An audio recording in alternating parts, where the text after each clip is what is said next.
Hello, my name is Blake Silvio. This is my Chapter 6 and Chapter 12 presentation. Chapter 6 covers importing and exporting regulations and all that is involved with these things. For importing regulations, there are three main categories: assignment of duties, marking requirements, and standards requirements. The next slides will go over these more in detail. Of the three different regulations that are imposed on importing, your most crucial one is the assignment of duties. This is due to the effect that it can have on the sale of in the profit of a transaction.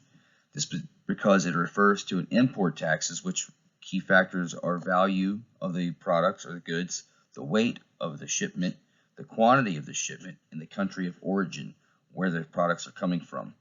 If a company were to miscalculate the value of what their products cost, and they end up having to pay more tax than what they expected on the profit, their profit could end up turning into a negative loss for the transaction.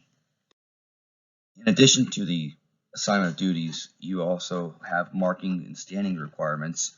Markings requirements are like labeling, product labeling, putting nutritional facts, ingredients on different products, letting your customer know where the product come from, the country of origin.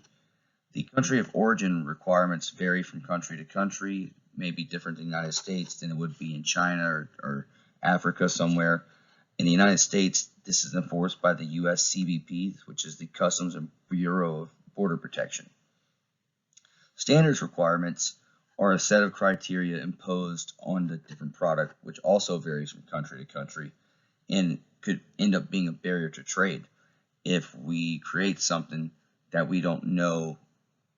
Say Papua New Guinea requires a certain requirement for a product, differs from Canada or Mexico, we may not be able to make this trade of our product with Papua New Guinea where we could with a country such as Canada or Mexico. For exporting, there are far less regulations. Primarily, all you would need to do is require the proper licensing. There are three types of licenses. One, the validated license with specific export, validated license for multiple exports, and then the general license.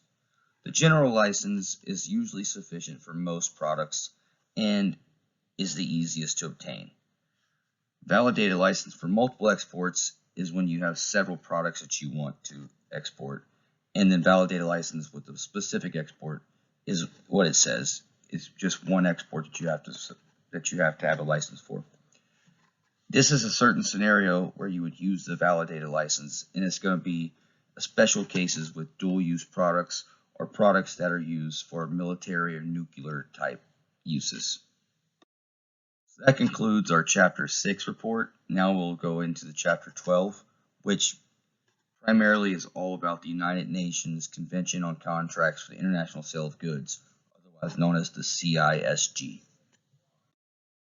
The CISG is necessary because sales contracts, even though have developed with the different various laws over time, still lack uniformity in the sales contracts.